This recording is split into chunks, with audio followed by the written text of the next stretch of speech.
Hey guys, how's it going?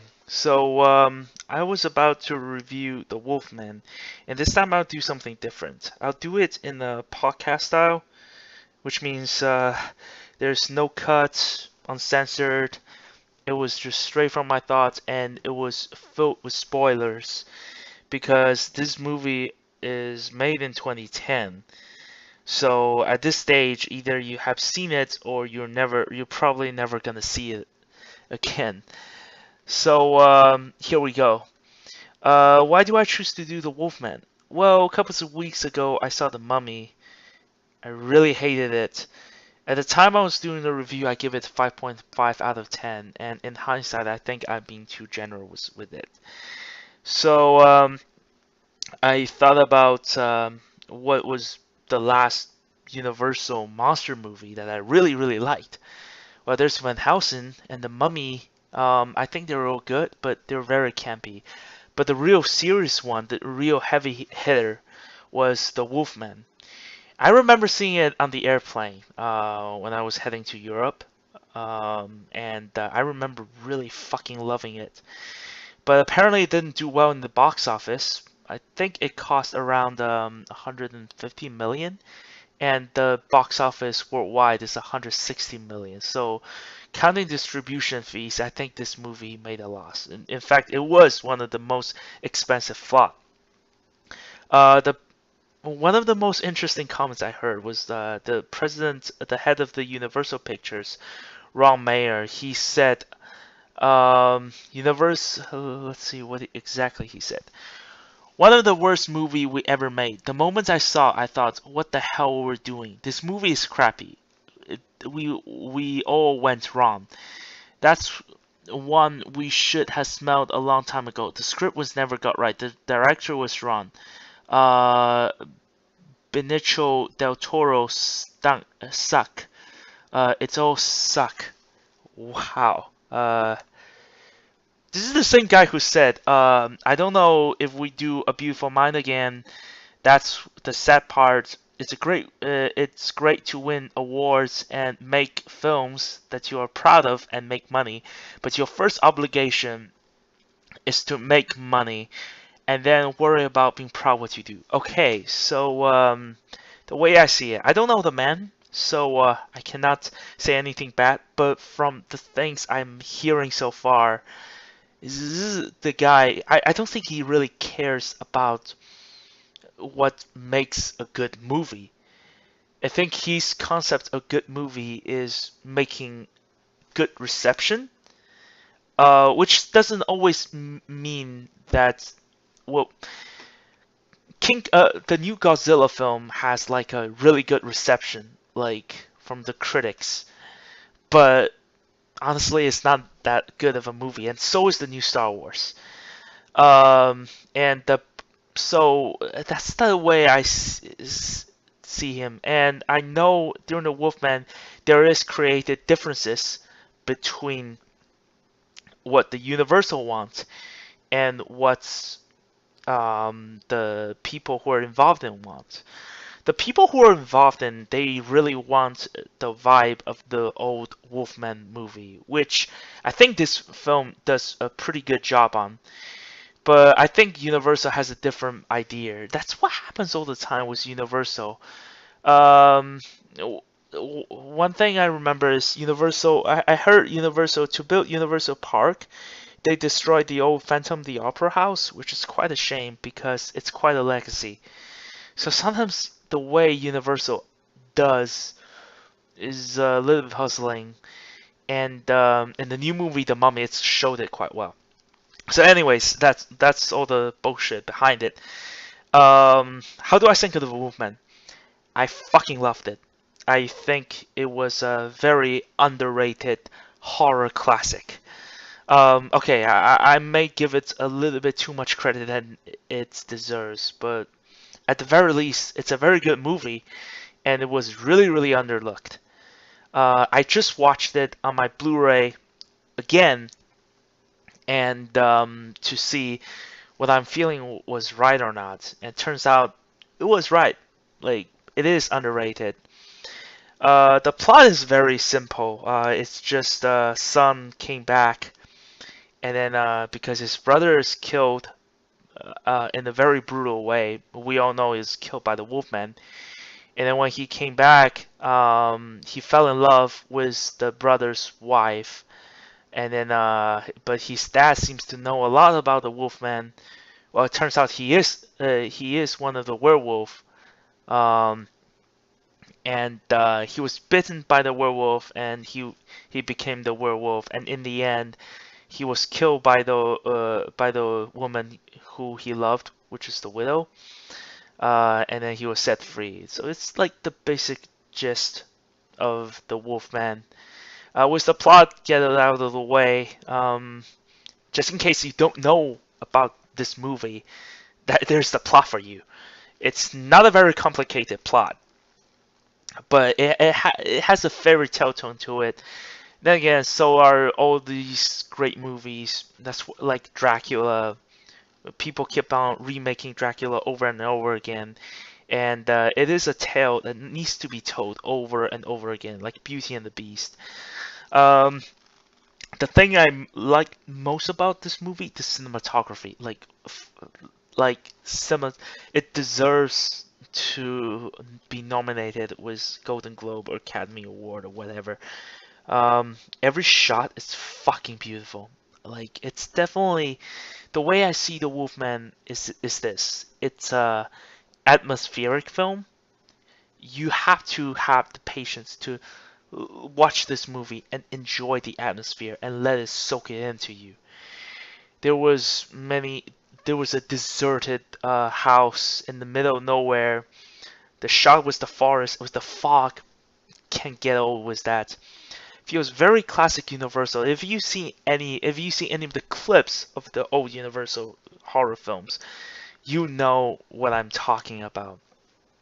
And the shot with the moon rising is fucking gorgeous. There's one scene where the main character goes to the gypsy camp, and then it was all really bright and colorful, and then the wolfmen start attack, but you don't see the wolf. You don't see the werewolf first. You see all these people carrying with like broken limbs, and then like fingers got chewed off, and then the back got like carved out or shit like that. And with the campfire, like with the well lit campfire, like every single detail was shown. And then even before the werewolf showed up, you already got a sense, like it already piqued your curiosity. I fucking loved it.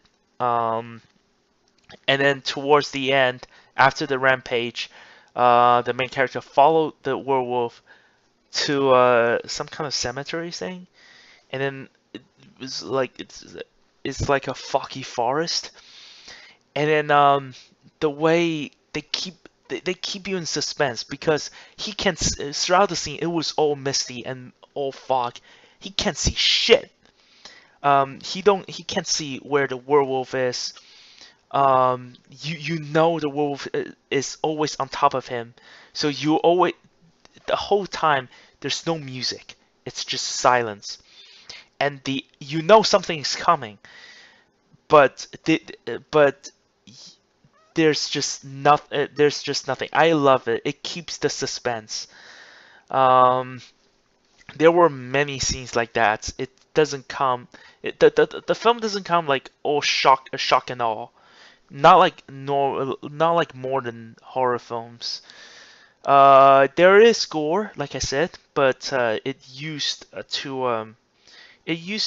very effectively. It doesn't overdo it. It doesn't overdo it, but it's enough to make you creep out.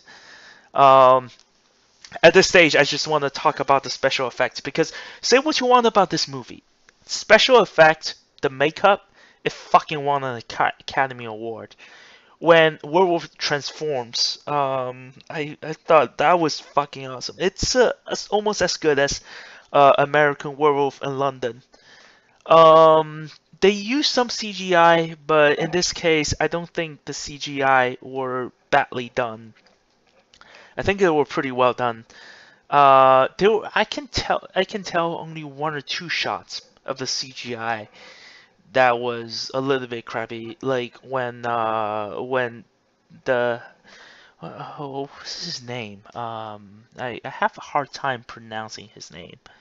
Uh, let me check. Give me one sec. Benicio del Toro. Yeah, that's his name. Benicio del Toro. When Del Toro is trying to is fighting with his father, played by Anthony Hopkins.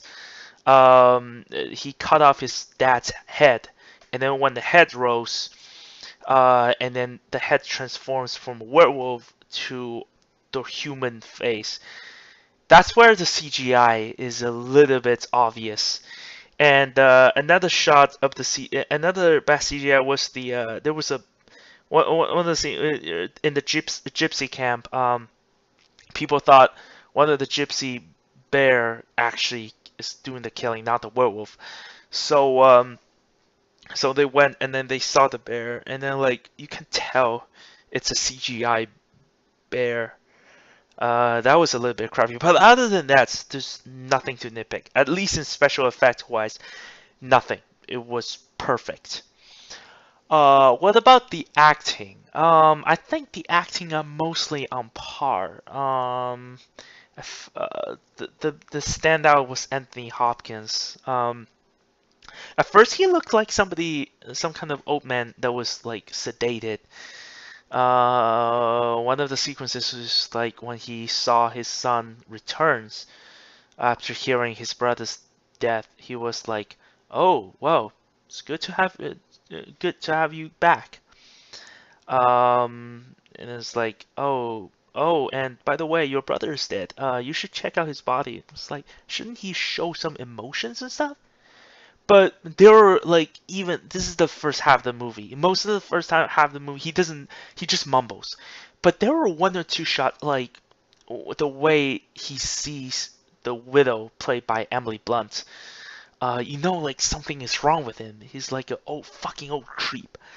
Um, sure enough, in the middle of the movie, when they met in the asylum, Del Toro character, after he found out he's actually the new Wolfman, they sent him into asylum. Um, they sent him to asylum. Oh God, he's on fucking sleep. Where was I? Okay. So they sent him into asylum, and then his dad is just like, "Oh, I'm actually the Wolfman. I got bit. See, and well, I accidentally killed your mom. And for the longest time, I tried to lock myself up, and then I realized, why the fuck would I do that? You can see like his insanity. It's his performance great because he shows his character is totally giving in to the animal side. With Del Toro, which yeah, now I'm talking about Del Toro's character. Under the Compton is great. Del Toro's character is also really, really good. Um, he went through subtle changes, and before his bitten, he was very polite. He was a really extinguished actor. He's really modest. He's really restrained in a lot of scenes. And then after he was bitten by a wolf, his approach to the widow is more active. And then like he shows more confidence in the things he does. He does this role pretty well. Hugo Weavy is playing the same mode. When he was playing that role in this movie, it reminds me a lot of Agent Smith. Emily Blunt is a little bit on the blunt side. It's, it's a really shitty pun. Um, her acting was okay. Basically, in the whole film, I couldn't pick up anyone who did a bad job. They did a brilliant job. And I really like the script. There was a lot of suspense building up to it. and it wasn't like sudden twist or something. Here's the thing. I like suspense more than a twist. Suspense is something. To quote Alfred Hitchcock, he once said, "Suspense is there's a bomb underneath the table, and then you see two people sitting on the table and eating the meal. And suspense is you trying to know what will happen in the next second." And I think that's summed up perfectly. There's a lot of suspense. Like in the first half of the film, there's not a lot of things showing. There's not a lot of Wolfman and action and stuff. But something is wrong. But you just can't point your finger on it. And that's what makes the film so great. I hope more horror film does that. And also the atmosphere. I cannot emphasize more about the fucking atmosphere. It was great. The atmosphere, it's the kind of movie like you have to sit down and let yourself soak into it. Otherwise, you cannot appreciate it. The closest movie I can think of, modern film, made after 2010s, that come really close to that was It Comes at Night. This film doesn't. It Comes at Night doesn't have any of your horror cliche. In fact, it doesn't have any monsters at all. It's just about the plague and the sense of dread and paranoia. And I fucking loved it, but I don't think modern audiences really liked it. When I came out of the theater, like I kind of asked around, and everyone was saying like, either saying like, I think it's okay, and some people straight out saying like, it's bad. It's like, you fucking seen the same kind of movie as I did. Well, all fairness, I don't blame them, but I really don't like the way horror films are made today. Like, I, I'm okay. Even with Alien Covenant, it was all the action and shit. There was a lot of really, really well-established shots. Like when David and the crew were walking through a graveyard of the dead engineer. That shot is chill to the bones. I fucking loved it. And also the med bay scene. There was it has a lot of suspense. It builds up the tension. I love horror film that does that. I don't like horror film where it's just scary object jumping all the time. It's just getting way too predictable. Like Get Out. I re-emphasize. I like Get Out as a horror, as like a dark humor. But the horror part, it's not really. There was two scenes like people say was really scary. One was like there was a black guy running towards, and then suddenly he turns around. It's like, what the fuck is that? And there were some other scary scenes, and it was, of course, was the traditional music. It's like high pitched music and stuff. There were people scared. I was laughing my ass off in the theater, and then people were turning around. It's like, what the fuck is this guy doing? It's scary. And it's like, no, it's not. It's nothing in Get Out is scary. It's not a scary film at all. And when people rate that like top 10 horror film, it's like, what the fuck were you guys thinking? It's nowhere near that. Um, so let me wrap it up. How long have this review been gone? Holy shit, it's 18 minutes. Okay, definitely need to wrap it up.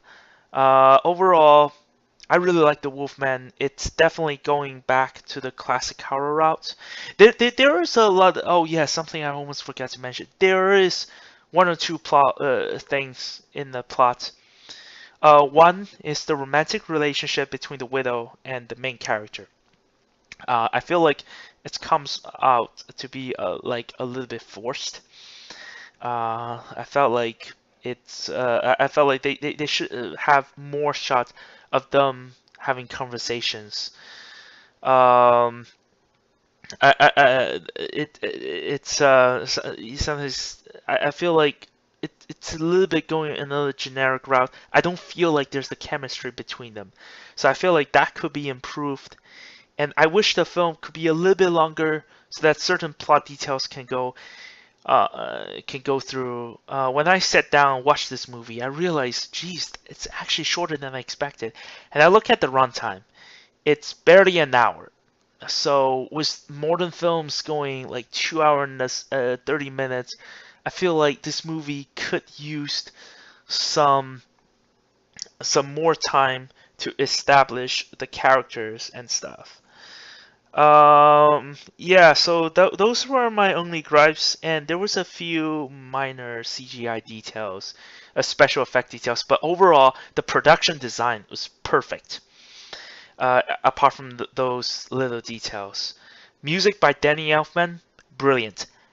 Cast acting, very good.